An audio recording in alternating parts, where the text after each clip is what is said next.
What's going on YouTube? Ninja Turtle back here with another new custom. We're back in the realm of DC for my second official custom for a DC character and my, I guess, technically my first official male character if you don't count Ultron since it's a robot. Yeah, here's Superman. Superman of DC. I am admittedly not a huge DC fan, not a huge Superman fan, but if I'm gonna start making DC characters, I kind of need to get the Justice League going. I kind of have to have at least one Superman in my collection. Also, I wanted to see if I can actually do it, and here I am. I've done it. So I think it came out really fantastic. Personal bias, sure, some things I would change. I'll go over that shortly. This won't even take that long to explain, to be honest with you, because it's mostly $1 for the most part. And it's not a whole lot of different parts and pieces. Obviously, things are painted and so on. Some things that I would change. But anyway, I will go over that right now. So let's go ahead and do that. Again, I'm not going to show you exactly what I did, but more tell you what parts and pieces came from where. And I think the paint applications are really more what's important here, so we'll talk about that. So this entire figure, this everything on here, from the boots, the feet, everything, all of it is actually Malekith. So one reason why I chose Malekith in general, by the way, I'm just going to go ahead and say it now, the next male character, the next video that I'm making is Batman, so I'm going to kind of go back and forth on that. He's already done, so I'm going to go back and forth in reference to that upcoming video. So I'm put Batman and Superman on the same body mold. So in this case, this was a Malekith. The Batman is actually the Punisher, the retro Punisher card, and they have the same body. The reason why I chose this particular body mold for Superman and Batman is, one, because I looked at the Punisher for reference, just his official height and weight, and it's more or less the exact same as the official height and weight for Batman and for Superman. They're all about 6'3", 6'4", about 240 pounds, I believe, off the top of my head. I could be off a little bit, but for what it's worth, they're all about the same. So I looked for, when I was looking for what body to use for both Batman and Superman, I actually was going to originally use Crossbones, the very recently released Crossbones from the Black Widow wave, and I was all set to go on that. But Crossbones is much bigger than this. He's taller, wider, etc. And I thought it was going to be fine, but then I looked at Punisher stats and I was like, okay, I should probably use the Punisher mold. Boom, here we go with that. Also, speaking of that Crossbones, I think also it works better for comparison's sake. If I were to, which I'm not sure 100% I'm going to, make a Bane from DC, I would definitely put him on the Crossbones mold for a regular Bane without much venom, just like a little bit of venom, right? But not much venom. And if I were going to make him like maxed out venomized, like 100% venom, I would use the Caliban body to do that for Bane. That's if I ever do it, don't know. But if you guys are into customs and you want to make a Marvel Legends scale Venom, venomized Bane, there you go, there's your freebie. But anyway, let's talk about this one. So speaking of the Punisher, let's go ahead and knock that out. So I said this entire body mold is Malekith, but it's also the Punisher. That's the one I used on Batman, so they're the same. But this head is actually the Punisher's head. So yeah, this is the retro Punisher's head with two modifications. One, I repainted his face flesh tone so it all matches the same flesh tone. And then secondly, I glued this little piece of hair onto his forehead, basically, so it can be the curl that comes down. So it turned out a lot better than I thought it would. This little piece of hair in particular came from the Walgreens exclusive Emma Frost, a common name around here. It's just a little scrap piece of hair that I actually got from when I made my Jill Valentine, and I was just cutting her hair for that. And this is just a scrap piece of hair that I glued onto the Frank Castle head. So that's where the curl came from. I wouldn't say you need to do that exactly to get that curl if this is what you're going for, but just that's what it is. Full disclosure, it's just some scrap hair that I had laying around. So back into the Malekith body. In general, the legs down here, they're the same legs. I just added some epoxy sculpt to get that particular sculpt onto his legs, and then the belt, which is the fun part. So his belt actually is again from that Malekith. The Malekith has a kilt. It's not really a kilt. It's just like a, I don't know, but it's a weird little skirt thing. I don't know the name of it, but it was attached to this belt, and I just cut that off, and boom, it's actually Superman's belt. I repainted it, and that's it. Like, I can't believe, and that was a coincidence. I didn't even plan on that belt being using that body mold to get Superman's belt. It was just a coincidence. It worked out.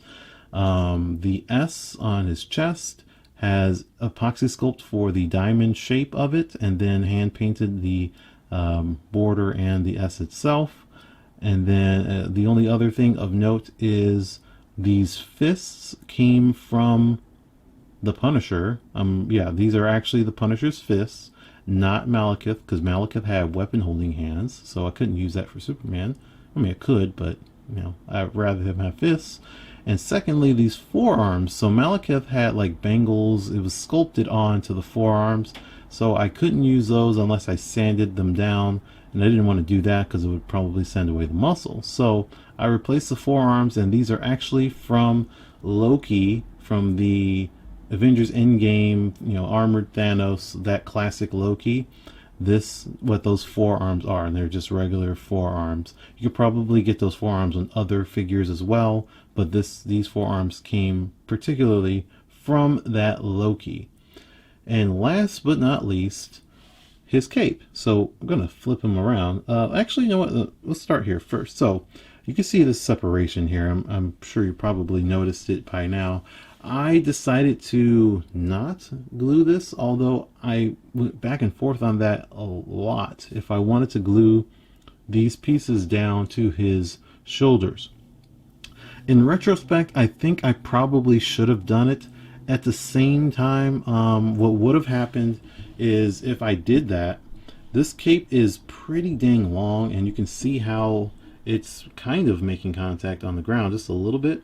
So other than cutting off the top parts of here, that's the only modification that I did to it physically.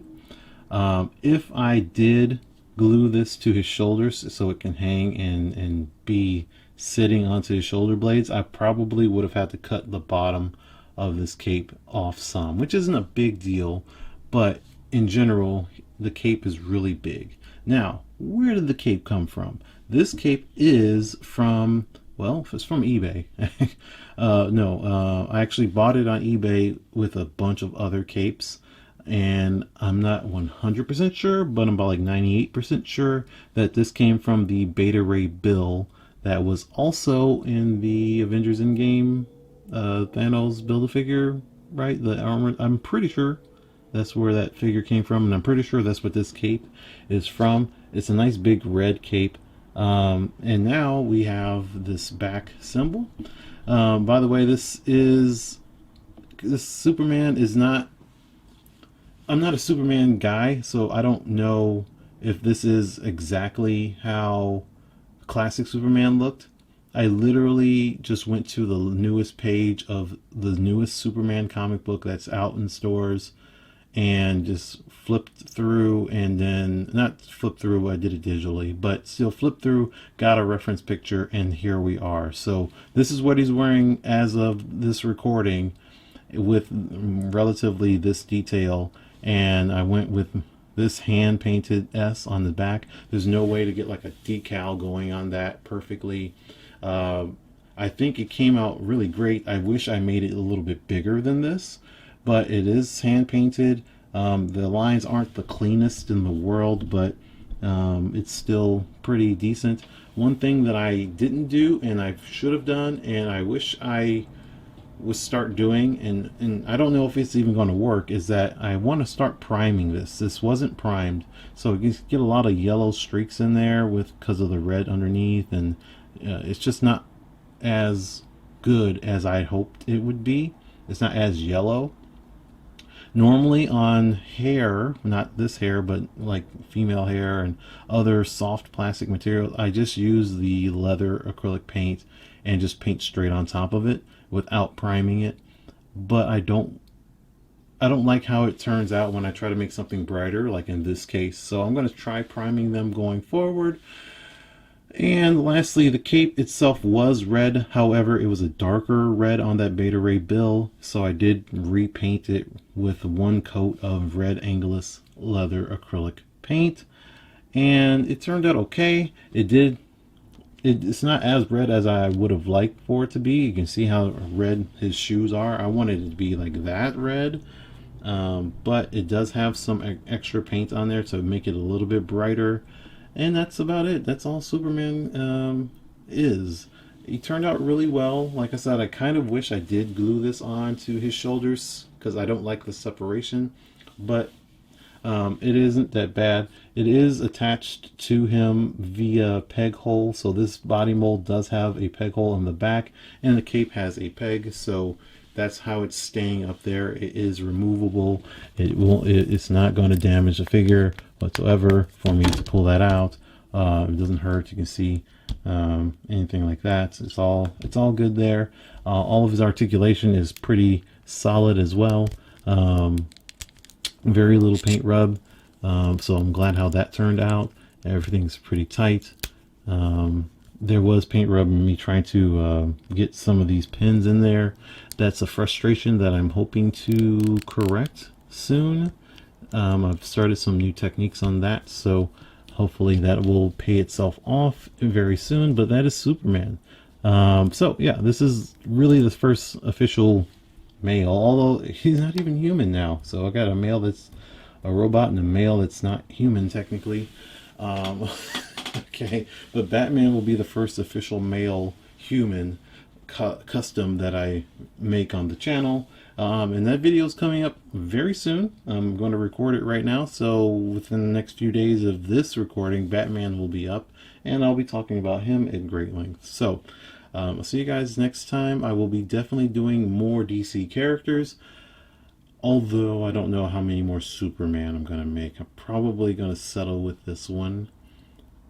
Maybe. We'll see. Let me know what you guys think of him in the comments section below. Make sure you subscribe for more videos, and I will see you guys next time. Peace.